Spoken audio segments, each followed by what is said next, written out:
صل علی سیدنا و مولانا محمد اللہم صل علی سیدنا و مولانا محمد وعلی سیدنا علی و سیدتنا فاطمہ و سیدتنا زینب و سیدنا حسن و سیدنا حسین وعلی آلہ و صحبہ و بارک وسلم وعلی آلہ و صحبہ و بارک وسلم وعلی آلہ و صحبہ و بارک وسلم وعلی آلہ و صحبہ و بارک وسلم۔ سلامتی ہے ان آنکھوں پہ جو ہدایت پہ نظریں جمائے بیٹھی ہیں، ان کانوں پہ جو ذکر خیر کے منتظر رہتے ہیں، اور ان قدموں پہ جو ہدایت کی راہ پہ گامزن ہیں۔ السلام علیکم ورحمۃ اللہ وبرکاتہ۔ تمام تعریفیں خدائے بزرگ و برتر کے لیے جو وحدہ لا شریک ہے، نہ کوئی ثانی ہے نہ کوئی ہمسر ہے۔ درود لامحدود محبوب رب الودود، راحت العاشقین مراد المشتاقین حضرت محمد مصطفیٰ، آپ کی آل پاک، آپ کے جانثار انصار اور اصحاب پر رضوان۔ آپ دیکھ رہے ہیں الف لام میم۔ میں آپ کا میزبان محمد اویس ربانی تہ دل سے آپ کو کہتا ہوں خوش آمدید آج کے اس پروگرام میں، کہ جو اس عظیم اور متبرک اور معروف شخصیت سے منسلک ہے کہ جس کو دنیا بھر میں چاہا جاتا ہے، اس کی چاہت کو سراہا جاتا ہے۔ ہندوستان پاکستان کا وہ خوبصورت نگینہ کہ جس نے ولیوں کو تسکین اور تدریس اور تسکین پہنچائی ہے، جس نے بزرگوں کی اس خدمت کو سلام عقیدت پیش کیا اپنے کردار، گفتار اور سلیقے کے ذریعے، جس نے کتنے ہی مسلمانوں کو مسلمان بنایا، کتنے ہی ایسے غیر مسلموں کو اسلام سکھایا۔ ایسا شخص کہ جس نے سستان سے یہ سفر شروع کیا اور ہندوستان میں اسلام کو عام کیا۔ ایسا شخص کہ جس کے چاہنے والے، ماننے والے، مرید آج بھی اس سے ایمان کی حدت لیتے ہیں، اس سے محبت لیتے ہیں، اس سے درس لیتے ہیں جو وفا کا درس ہے، جو تقاضا کرتا ہے آج بھی سرکار اور سرکار سے محبت کرنے کا اور اس کو عمل میں اتارنے کا۔ میں آج کے اس دن کو منسوب سمجھتا ہوں، رجب کی ہر ساعت کو میں نے کوشش کی کہ سلامی عقیدت پیش کی جائے خواجہ معین الدین چشتی اجمیری رحمۃ اللہ علیہ کو، اور آج کا یہ پروگرام آپ کے نام ڈیڈیکیٹ کر رہا ہوں۔ آپ کو سلام عقیدت پیش کرتے ہوئے، آپ کی شخصیت کے حوالے سے گفتگو کرتے ہوئے میں خوش آمدید کرنا چاہتا ہوں۔ آج کے پروگرام میں موجود ایک ایسی شخصیت کے بہت سارے لوگوں کے لیے رول ماڈل ہیں۔ آپ جب بھی گفتگو فرماتے ہیں، قرآن، احادیث، کردار اور آل رسول اور اصحاب رسول سے محبت کا اظہار فرماتے ہیں۔ آپ نے بزرگ اولیاء کی تعدیب اور ان کا ادب کرتے کرتے ان کے پیغام کو عام فرمایا ہے۔ میں خوش آمدید کرنا چاہتا ہوں پیر سید عثمان شاہ فیروزی کو۔ السلام علیکم ورحمۃ اللہ۔ وعلیکم السلام ورحمۃ اللہ۔ شاہ صاحب، آج کے دن ہم نے خواجہ صاحب کے نام کیا ہے، شخصیت کیا ہے آپ کی، کیوں تشریف لے کر آئے، کیا ذمہ داری ہے جو آپ نے ہندوستان میں نبھائی اور کس احسن سلیقے سے نبھائی؟ نحمدہ ونصلی ونسلم علی رسولہ الکریم، اما بعد فاعوذ باللہ من الشیطان الرجیم، بسم اللہ الرحمن الرحیم، فاذکرونی اذکرکم، صدق اللہ العلی العظیم وصدق رسولہ النبی الکریم۔ اویس بھائی، آج جس شخصیت کے بارے میں، جس مرد خدا اور جس ولی اللہ کے متعلق ہم گفتگو کر رہے ہیں، سب سے پہلے تو میں آپ کا شکریہ ادا کروں گا کہ اس ہستی کے متعلق آپ نے لب کشائی کا مجھے موقع عنایت فرمایا۔ یہ وہ ہستی ہیں جو سیستان، جیسے آپ نے بیان کیا، وہاں آپ کی پیدائش ہوئی ہے، اور 6 صدی ہجری کے اختتام پر حضرت سید خواجہ غیاث الدین رحمۃ اللہ تعالیٰ علیہ، جو آپ کے والد گرامی اور کامل بزرگ، زہد و تقوی والے، اور اس کے علاوہ ممتاز عالم دین بھی ساتھ ساتھ اس کے، آپ کے والد گرامی 8ویں پشت میں حضرت سیدنا امام موسیٰ کاظم علیہ السلام سے جا کر آپ کا شجرہ نسب مل جاتا ہے۔ 15 سال کی عمر ہے، 15 سال کی عمر میں آپ کے والد گرامی کا وصال ہو جاتا ہے، اور ترکے میں آپ کو باغ مل جاتا ہے، چکی مل جاتی ہے، اور اس سے آپ اپنا گزر بسر اور اپنی زندگی گزارنا شروع کر دیتے ہیں خوشحالی کے ساتھ۔ لیکن چونکہ یہ ایک خانوادہ سادات ہے، آپ کی والدہ ماجدہ حسنی سید، یعنی حسنی خاندان، یعنی آپ نجیب الطرفین سید، جی ماشاءاللہ، یعنی امام حسین کی طرف سے والد کی طرف سے اور امام حسن کی طرف سے والدہ کی کیا طرف سے، خوبصورت شجرہ ہے.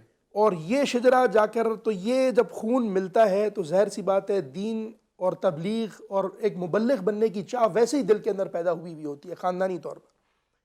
ایک مرتبہ آپ اپنے کام میں ہی مشغول ہیں تو حضرت ابراہیم قندوزی رحمۃ اللہ علیہ تشریف لاتے ہیں، جی. گفتگو فرماتے ہیں، دل کی کیفیت بدل جاتی ہے. اللہ اکبر. آپ سب کچھ اپنا چھوڑ چھاڑ کر چلے جاتے ہیں، عازم سفر ہو جاتے ہیں، مختلف علاقوں سے ہوتے ہوئے اپنے مرشد کی تلاش میں، تبلیغ دین کی خاطر، اسلام کی تبلیغ اور ترویج کی خاطر. جب آپ کو معلوم ہے کہ ہندوستان جہاں پر اس وقت غلبہ بت پرستی کا، شرک کا جی. اور بدعات کا، ان ساری چیزوں کا بول بالا ہے، جی.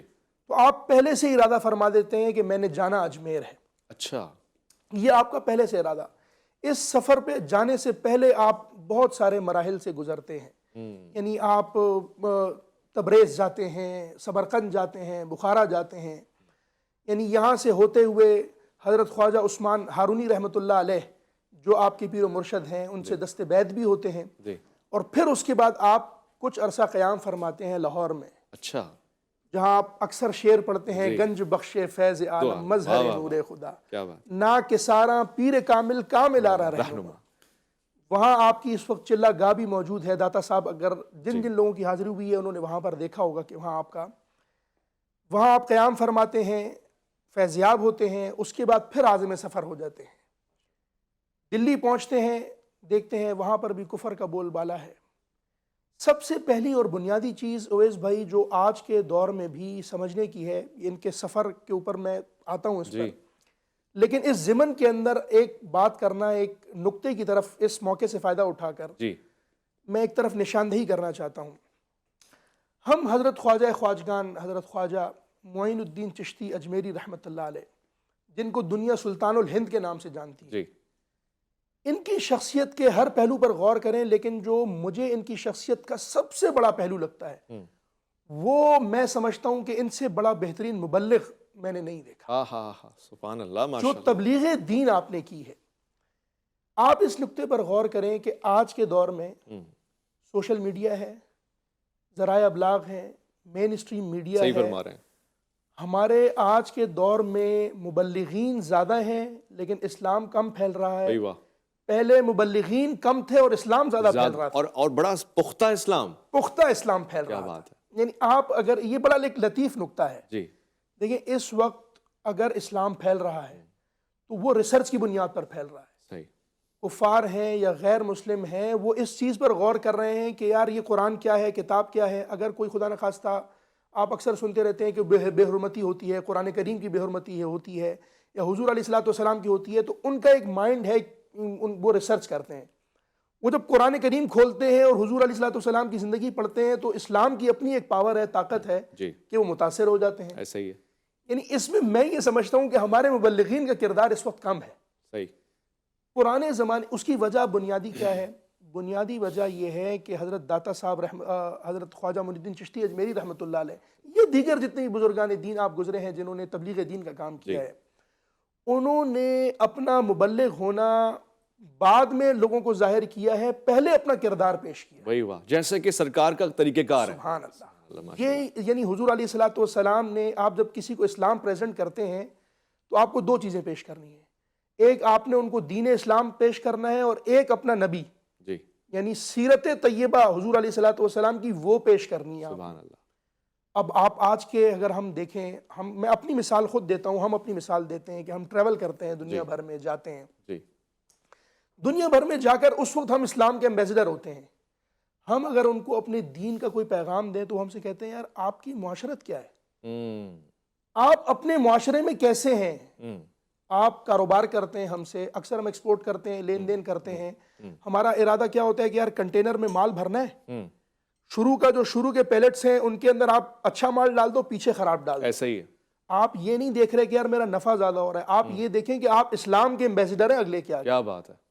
یہ چیز غور کرنے کی ہے کہ وہ ان کی اپنی ایتھیکل ویلیوز ہیں، بھلے ریلیجن ہو یا نہ ہو. تو حضرت خواجہ صاحب سے یعنی یہ بات شروع ہوئی تھی کہ آپ نے جب یہ تبلیغ دین کا سفر شروع کیا تو آپ نے صرف یہ نہ کہ اپنا کردار پیش کیا، اور پھر آپ جب اجمیر تشریف لے کر آئے تو آپ نے اس علاقے کا چناؤ کیا جو بالکل بت پرستی کا گڑھ تھا. اچھا.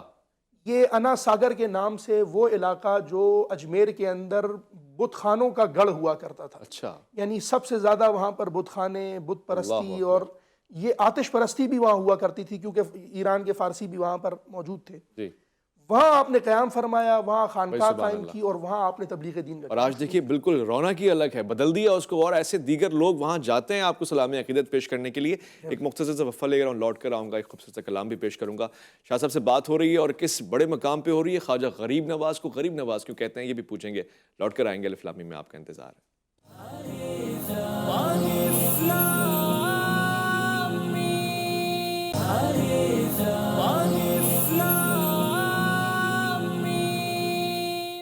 الف لام میم میں خوش آمدید کہوں گا آپ کو. اذان من کتنا خوبصورت اور لطیف ایک ایسا جملہ ہمیں ملا ہے کہ جو آج کے مبلغین اگر سیکھ لیں ساری کی ساری تبلیغ انہیں سمجھ میں آ جائے گی. وہ حضرت سے کسی نے پوچھا آپ پہ ہمارا سلام ہو، کہا گیا کہ میں تبلیغ کے لیے جا رہا ہوں تو مجھے کیا پیش نظر رکھنا چاہیے. تو آپ نے کیا حسین اور لطیف جملہ فرمایا. آپ نے کہا کوشش کرنا کہ زبان کا استعمال نہ ہو، کم سے کم ہو. یعنی اصل تبلیغ وہ ہے جو کردار سے ہوتی ہے، گفتار سے ہوتی ہے اور آپ کے حسن اخلاق سے ہوتی ہے. خواجہ صاحب نے اصل میں وہ تبلیغ کر کے دکھائی. وہ لوگ جو مسلمان نہیں تھے وہ آپ کے کردار سے وہ ایسی تشنگی رکھتے تھے کہ جس سے وہ آپ کے پاس ہی سراب ہوتی تھی. وہ ایسی کشش رکھتے تھے کہ دور سے لوگ چلے آتے تھے اور ٹکراتے نہیں تھے، بلکہ خاص طور سے آپ کے آگے جھک جاتے تھے اور دیکھتے تھے کہ یہ کس کے آگے جھک رہا ہے، ہمیں اسی کے سامنے عبادت کرنی چاہیے. یہ وہ لوگ تھے کہ جو اس سے پہلے بڑی ثقافت رکھتے تھے. یعنی سناتن دھرم کی ایک تاریخ ہے اور وہ ہندو اس دھرم کو فالو کرتے ہوئے خواجہ صاحب کے آگے زیر زیر ہو جاتے تھے. آج بھی ایسے بہت سے افراد ہیں جو اگر ہندو ہیں اور مسلمان نہیں ہوئے تب بھی خواجہ صاحب کا احترام کرتے ہیں اور وہ جانتے ہیں کہ یہ جو اسلام کا چہرہ ہے یہی قابل اور مقبول چہرہ ہے. میں اس حوالے سے مزید گفتگو کرنے کا خواہش مند بھی ہوں اور میں چاہتا ہوں کہ سعد اللہ فیروزی صاحب یہاں تشریف فرمائے. میں آپ سے ایک کلام سنوں جو خواجہ صاحب کے لیے ہو اور ان کو ٹریبیوٹ پیش کرتے ہوئے بہت سے چاہنے والے آج آپ کو اس کلام کے لیے شکریہ کہنے والے ہیں. خواجہ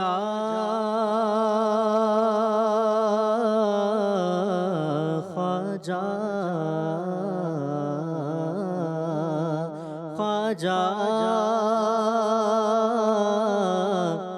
خواجہ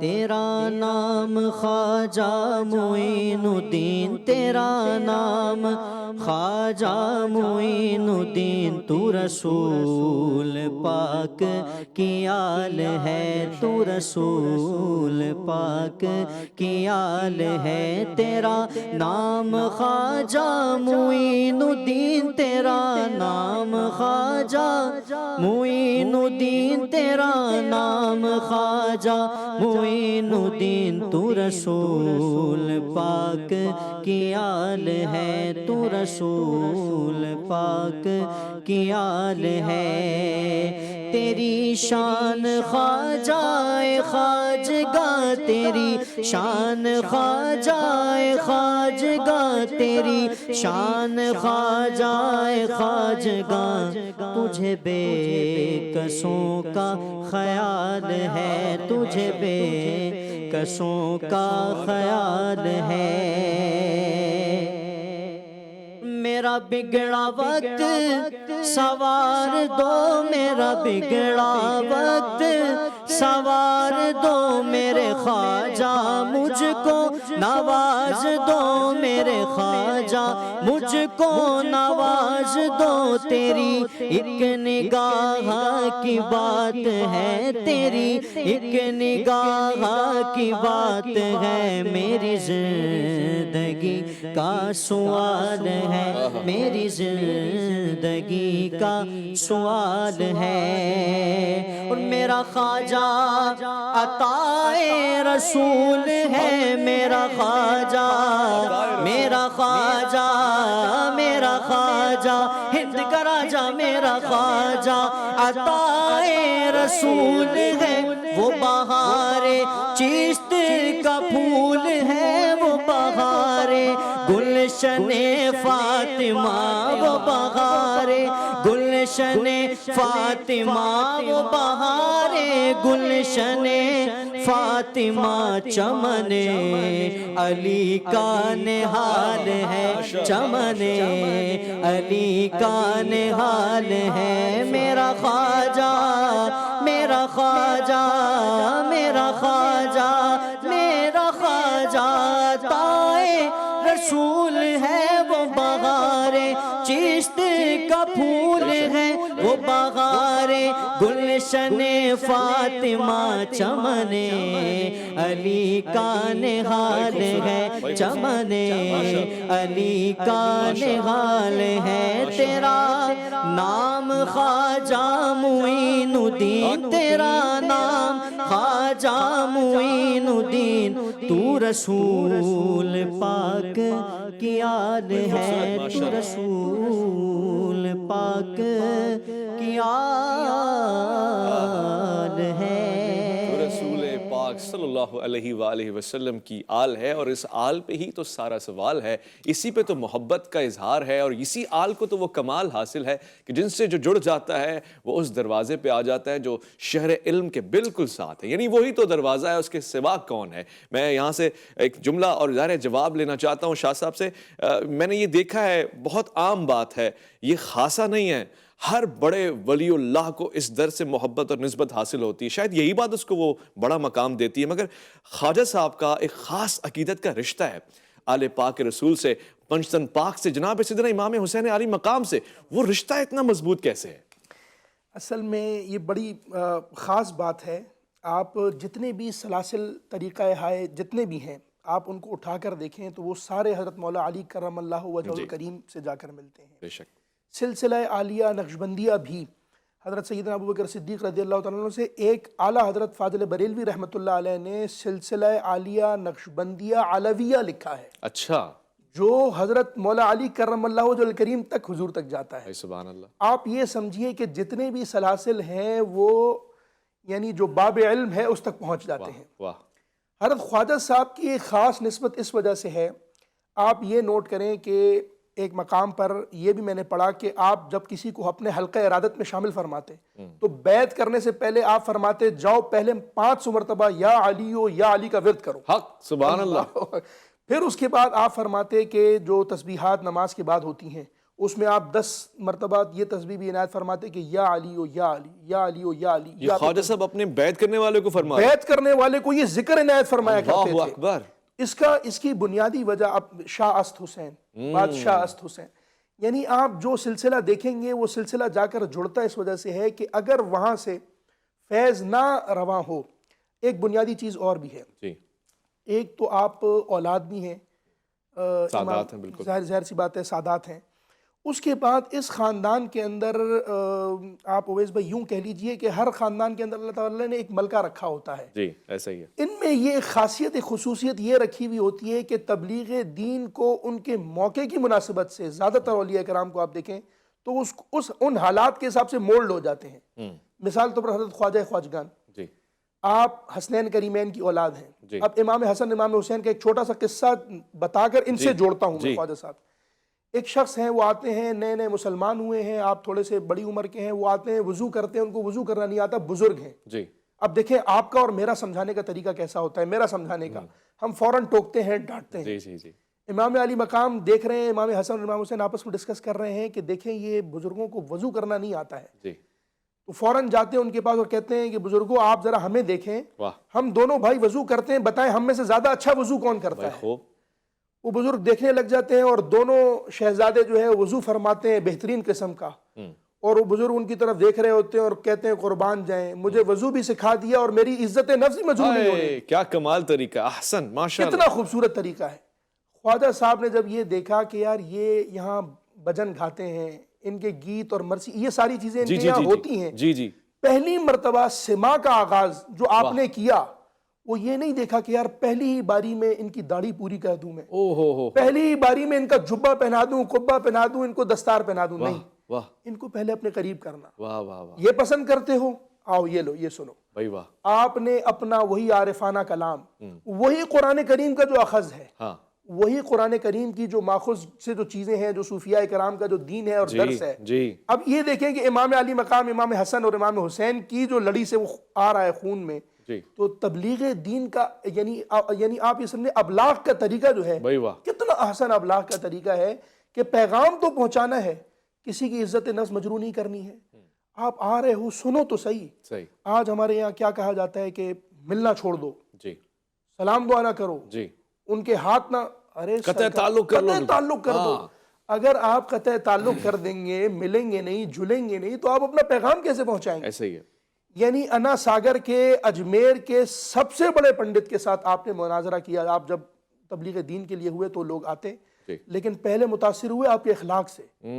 اب آپ نے یہ سوال پوچھا تھا کہ غریب نواز کیوں کہتے ہیں. جی, آپ نے کوئی تفریق نہیں رکھی کہ آپ کھانا کھلا رہے ہیں تو کس کو کھلا رہے ہیں. اچھا, آپ نے مسلمانوں کو بھی کھلایا, کوئی غریب ہندو ہے اس کو بھی کھلایا, واہ, بھوکا مر رہا ہے اس کو, بلا تفریق دین و مذہب آپ نے یہ کام کیا.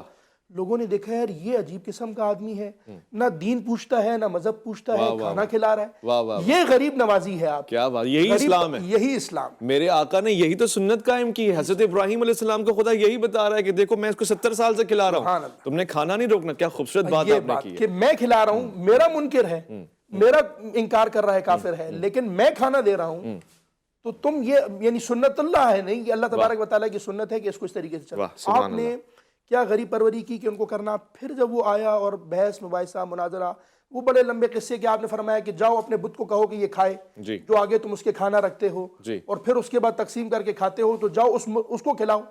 تو آخر کار مناظرے کے اندر جب ششدر ہوا اور آپ کی کرامات کا ظہور ہوا, تو وہ اس کے بعد دارہ اسلام میں جو سب سے بڑا پنڈت تھا اس علاقے کا, ماشاءاللہ, جب وہ دارہ اسلام میں داخل ہوا تو پورے اس علاقے کے لوگوں نے اسلام قبول کیا. بھائی سبحان اللہ. پھر جس تیزی کے ساتھ اسلام پھیلا, آج آپ جا کر دیکھیں اجمیر, یعنی آپ نے جس طریقے سے فرمایا کہ اس وقت کوئی ایسا مذہب کا آدمی نہیں ہے جو وہاں نہ جاتا ہو. ایسا ہی ہے.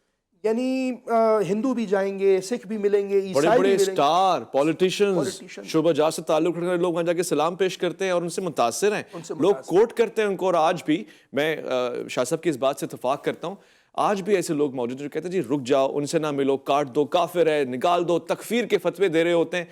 خواجہ صاحب کا کردار آج بھی اہم ہے, اور اسی سنت رسول کریم صلی اللہ علیہ وآلہ وسلم پہ گامزن نظر آتا ہے کہ جو لوگوں کو جوڑ رہے ہیں, توڑ نہیں رہے, علیحدہ نہیں کرے. مجھ سے کتنے دوستوں نے کہا, میں یہ بات کیونکہ راز کی بات سمجھتے ہوئے نہیں کہتا, لیکن آج چونکہ کہتے ہیں نا کہ محرم مل جائے گفتگو کا تو پھر کر دینی چاہیے. کتنے لوگوں نے کہا جی ان کے ساتھ نہیں بیٹھنا, وہ نام لسٹ دے دیے کہ جی ان لوگوں کے ساتھ آپ نے نہیں بیٹھنا ہے, یہ ہمارے مسلمان بھائی ہیں, یہ حال ہے.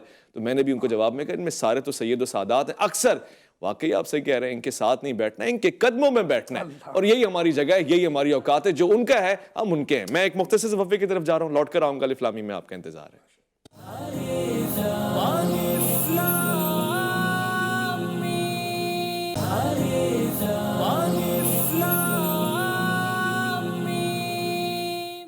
من خوش آمدید کہوں گا آپ کو. میں ہمیشہ کہتا ہوں کہ میرا یہ پروگرام پاکستان میں تو دیکھا جاتا ہی ہے, دنیا بھر کے مسلم برادران اسے دیکھتے ہیں, غیر مسلم بھی دیکھتے ہیں. جب ہمارے یہاں محفل سجتی ہے جس میں مسیحی برادران ہوتے ہیں, سکھ برادری ہوتی ہے, اور سناتن دھرم کے لوگ ہوتے ہیں, مگر آج کا پروگرام خاص طور سے ان بھائیوں کے لیے ہیں جو مسلمان ہیں اور خاص طور سے ہندوستان میں رہتے ہیں. اس پروگرام کو وہ دیکھتے ہیں کیونکہ ان کے پاس اس وقت آزادی نہیں ہے اور وہ دیکھ نہیں سکتے, وہ کر بھی نہیں سکتے ٹیلی ویژن پہ پروگرام. تو بڑی بدقسمتی ہے, مگر ہم اپنی قسمت کو ان کے ساتھ جوڑ کے ان کو یہ موقع دے رہے ہیں کہ آج ہم اس شخصیت کے حوالے سے بات کر رہے ہیں کہ جو آپ کے پاس ہیں اور آپ کے رتبے کو بڑھا دیتی ہے یہ بات, اور ہم وہاں جانے کا اظہار کرتے ہیں, خواہش رکھتے ہیں, یہ ہماری زیارت ہوتی ہے کہ ہم وہاں جائیں اور سلام عقیدت پیش کریں. تو میں جس شخصیت کے حوالے سے بات کر رہا ہوں, خواجہ خواجان جناب غریب نواز, آپ پہ ہمارا سلام, آپ پہ خدا کی خاص رحمتیں ہوں. آپ نے محفل سما کی اجازت دی یہی سوچتے ہوئے کہ اس سے دور والے لوگ قریب آ جائیں گے اور اس قربت سے وہ توحید کی طرف جائیں گے, وہ آل رسول سے محبت کا اظہار فرمائیں گے. یہ طریقہ آپ کا, پھر لوگوں کو کھلانے کا طریقہ آپ کا اتنا پیارا, اتنا خوبصورت, اتنا عمدہ, یہاں تک کہ ایک ایسا شخص کہ آپ حالت روزہ میں ہیں, نفلی روزہ ہے, اور وہ آپ کے لیے پرساد لے کر آیا. اس نے کہا حضور میں اپنے گھر سے بنا کے لے کر آؤں, یہ میری نیت تھی. آپ نے وہ کھا لیا. مریدین حیران ہے کہ یہ کیسے ہو سکتا ہے, آپ تو روزے کو توڑ بیٹھے. آپ نے کہا میں نے دل کو توڑنے سے بہتر سمجھا کہ میں روزے کو توڑ دوں. یعنی یہ دل کی قدر ہے, آج کے لوگوں میں پتہ نہیں کیوں نہیں ہے. میں شاہ صاحب سے گفتگو کر رہا ہوں تو مجھے علم کی حدت مل رہی ہے, اور میں سمجھتا ہوں کہ یہ پروگرام بہت دور تک پہنچ رہا ہوگا. شاہ صاحب, خواجہ معین چشتی اجمیری رحمۃ اللہ علیہ کی شخصیت سے آج بھی یہ نوجوان نسل اگر کچھ سیکھ سکتی تو وہ کیا ہے؟ وہ قربانی ہے, وہ احسار ہے, وہ اخلاق ہے, وہ کردار ہے. اگر اس کو ہم کنکلوڈ کریں تو وہ کیا ہے؟ دیکھیں اویس بھائی, یہ تو ایک ایسی شخصیت کا مجموعہ ہے کہ جن کے اندر سے آپ کوالٹیز نکالتے جائیں تو آپ مطلب ختم نہیں ہوں گی ایسی شخصیت کہ آپ مالک ہیں. لیکن آج کے دور کے اگر کوئی نوجوان ہیں یا ہم لوگ, یا خاص طور پر جو ہمارے مبلغین ہیں, وہ آپ کی شخصیت سے یہ بات اخذ کرنا سب سے بنیادی چیز ہے کہ آپ نے سب سے پہلی چیز تو یہ ہے کہ راغب ہونا آخرت کے لیے اور ترک دنیا. یہ منہ سے کہہ دینا بڑا آسان ہے، کیونکہ ہمارے یہاں وہ والی رہبانیت نہیں ہے جو عیسائیت میں ہے. آپ نے سب کو چھوڑ چھاڑ کر، آپ گھر بار سب کچھ ترک کر کے آپ چلے گئے. جیسے میں نے آپ کے سامنے قرآن کریم کی آیت کریمہ پڑھی، فَاذْكُرُونِی أَذْكُرْكُمْ، کہ اللہ فرماتا ہے کہ تم میرا ذکر کرو، میں اللہ تمہارا ذکر کروں گا. اب ترک دنیا سے مراد کیا ہوتا ہے کہ آپ اکثر ان کے یہاں رہبانیت ہوتی ہے کہ آپ نہ شادی کریں، نہ ماں باپ سے تعلق رکھیں، بس جنگلوں میں چلے جائیں اور رہبانیت اختیار کر لیں. حضور علیہ الصلوۃ والسلام نے فرمایا یہ روحانیت نہیں ہے. اسی دنیا میں رہنا ہے، یہاں مال بھی کمانا ہے، بچوں کو بھی پالنا ہے، گھر والوں کو بھی ٹائم دینا ہے، لیکن یہاں سے اللہ تبارک و تعالیٰ کی طرف کیا بات ہے، ہاتھوں سے کام کرنا ہے.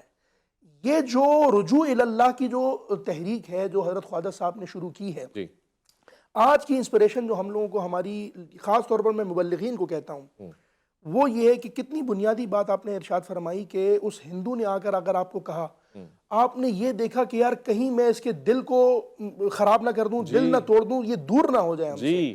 آج یہ عالم ہو چکا ہے کہ ہمارے مسلمان بھائی ایک دوسرے کے ساتھ بیٹھنے کے روادار نہیں ہیں. اب تو عالم یہاں تک آ گیا ہے کہ اپنے ہم مسلک، چاہے کسی بھی مسلک میں آپ چلے جائیں، میں صرف کسی ایک مسلک کی بات نہیں کرتا ہوں، جتنے بھی مسالک ہیں آپ ان کے اندر دیکھیں، ان کے اندر اپنے جو آپس کے لوگ ہیں وہ ایک دوسرے کے ساتھ بیٹھنے کے روادار نہیں ہیں. یعنی ہم دوسروں کو، اگر ہم کہیں جاتے ہیں کسی ملک میں اور ان کو، ہم مثال پر جاپان تبلیغ کے لیے جا رہے ہیں، پورا ہمارا قافلہ روانہ ہو گیا، جی کیا کرنے جا رہے ہیں؟ تبلیغ کرنے کے لیے جا رہے ہیں. وہاں جا کر جب ہم بیٹھے اور وہ آپ سے پوچھیں یار آپ اپنے اس بھائی کے ساتھ تو ہاتھ ملانے کے روادار نہیں ہو، آپ ہم کو وہ والا دین دے رہے ہو. ہم تو ایتھیکلی اتنے اوپر ہو چکے ہیں کہ اگر کوئی ایمبولینس بھی آ رہی ہوتی ہے تو ہم ساری گاڑیاں سائڈ پر اس کو راستہ دے دیتے ہیں. حقیقت. اور آپ ہم کو یہ اگر اسلام ہے تو ہم ایسے اسلام سے، حالانکہ یہ اسلام نہیں ہے.